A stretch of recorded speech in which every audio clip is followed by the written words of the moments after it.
en el árido y caluroso paisaje de Sonora, en donde las calles de Nacozari de García parecen dormir bajo el peso del silencio y el sol, ahí se gestaba en secreto una historia que pondría los pelos de punta inclusive a las personas más escépticas.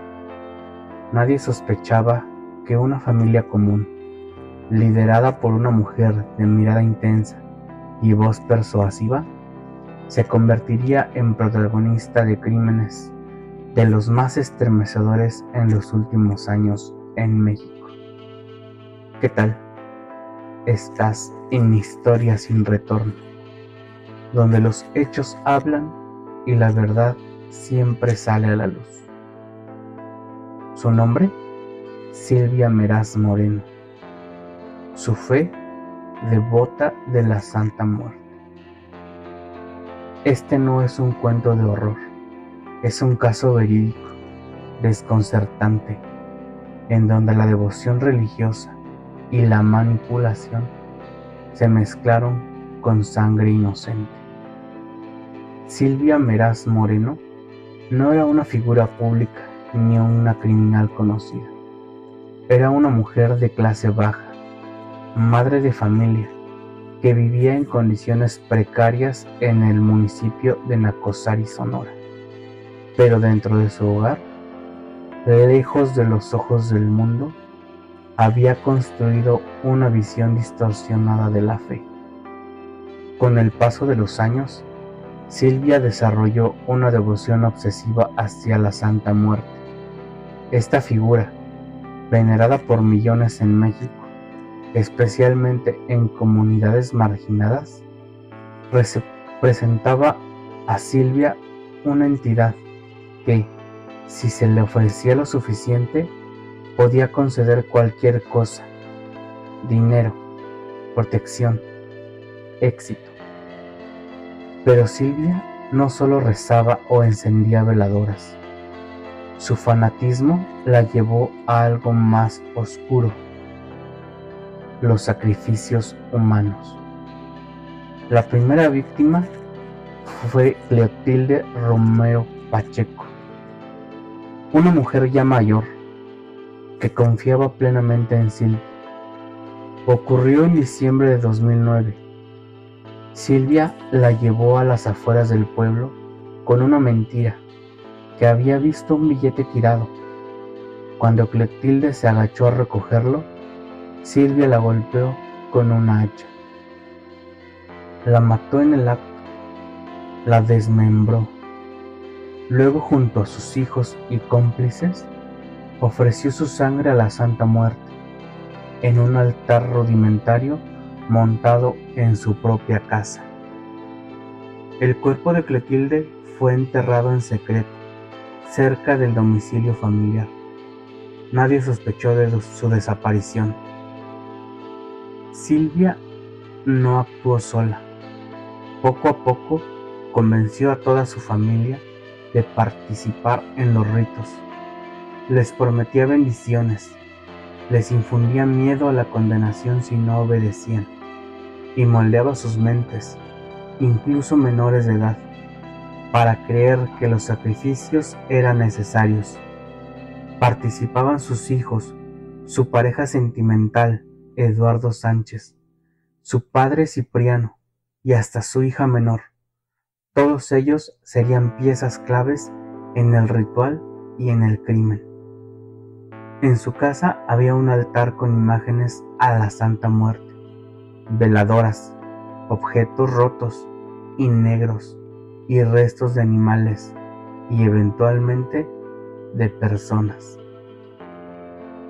El siguiente sacrificio fue aún más atroz. En junio de 2010, Silvia seleccionó a su siguiente víctima, Martín Ríos, un niño de apenas de 10 años. Era solo un niño, hijo de su concubino, por lo que el crimen tomó un nivel aún más macabro. El pequeño fue embriagado con cerveza para adormecerlo y luego apuñalado más de 30 veces. La autora del crimen, su hija menor de edad. Martín fue desangrado frente al altar de la Santa Muerte, mientras la familia rezaba. Fue otro ofrecimiento, otro acto de fe. Silvia aseguraba que esos sacrificios protegerían a todos, que la Santa Muerte estaba complacida. Un mes después, en julio de 2010, la locura llegó a un nuevo nivel. La víctima fue Jesús Octavio Martínez Yáñez, de tan solo 10 años, nieto adoptivo de Silvia. Lo sostuvieron frente al altar y uno de sus hijos lo degolló mientras recitaba frases de rituales. 3 niños pequeños estaban presentes como testigos. Después del asesinato, el cuerpo fue enterrado bajo el piso de su hogar. Para Silvia, todo era parte del plan. Era la voluntad de la Santa Muerte. Pero la policía ya comenzaba a investigar. Fue la desaparición de Jesús Octavio lo que desató las alarmas. Su madre denunció su ausencia y las autoridades comenzaron una pesquisa más seria. En marzo de 2012, casi 2 años después del primer crimen, la policía local descubrió los restos de Jesús enterrados en la vivienda.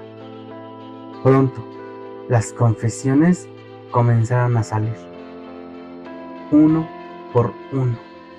Los miembros del culto familiar admitieron los hechos. 3 asesinatos, todos rituales, todos ofreciendo sangre en nombre de la Santa Muerte. El país quedó consternado. Silvia Meraz Moreno fue arrestada junto a 7 familiares y cómplices. El caso fue uno de los más insólitos en la historia reciente de México, no por la cantidad de víctimas, sino por la brutalidad del método, el simbolismo religioso y la participación de menores. El Ministerio Público imputó cargos de homicidio calificado, asociación delictuosa, corrupción de menores y ocultamiento de cadáveres. El tribunal reconoció la gravedad y premeditación de estos crímenes, así como el papel del líder que Silvia desempeñó, manipulando a su propia familia para llevar a cabo estos atroces actos. La sentencia fue contundente. Silvia Meraz fue condenada a prisión perpetua, la máxima pena que otorga el sistema judicial mexicano para homicidio agravado. Sin embargo, esa pena definitivamente no regresaría a ninguno de las víctimas. Los otros adultos involucrados recibieron penas de 60 años de prisión, mientras que la hija menor de Silvia, de solo 15 años en ese momento, fue entregada a las autoridades de protección para menores. Definitivamente, el caso de Silvia Meraz abre muchas preguntas. ¿Era una mujer enferma? ¿Una fanática religiosa? ¿Una manipuladora peligrosa?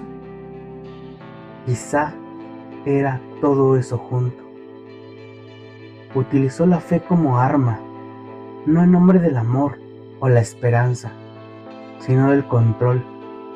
Manipuló a su familia, a sus hijos, a menores inocentes. Construyó un pequeño culto familiar donde ella era la suma sacerdotisa y la Santa Muerte su deidad insaciable de sangre, de sufrimiento, insaciable de qué. Silvia nunca expresó arrepentimiento, nunca negó su fe, y eso es lo que más estremeció al público. Su frialdad, su convicción, su mirada vacía. Hoy Silvia, en el 2025, permanece tras las rejas en un penal de Sonora. Su historia ha sido olvidada para muchos, pero marcada a fuego por quienes perdieron a sus seres queridos. Su caso se convirtió en símbolo de lo que puede ocurrir cuando el fanatismo encuentra mentes vulnerables, cuando la religión se mezcla con la ignorancia, la violencia y la locura. Definitivamente, un caso para pensar, un caso para no olvidar. Y qué triste que en los rincones más oscuros de la fe, la devoción puede transformarse en condena. Silvia Meraz Moreno no solo mató, convirtió su casa en un altar de horror, y todo en nombre de la fe, en nombre de la muerte. ¿Realmente en nombre de qué y para qué? Gracias por acompañarnos hasta el final de este viaje, por las acciones retorcidas de estos criminales. Si te pareció interesante e informativo, no olvides suscribirte, déjanos un like, comenta, comparte si es que puedes. En Instagram y TikTok estamos como Historia Sin Retorno. Cada semana o antes subimos un nuevo caso. Nos vemos el próximo episodio entonces, porque la verdad siempre tiene más de una cara. Recuerda que tus decisiones, tus acciones, son tuyas y siempre terminan siendo una historia que ya no tiene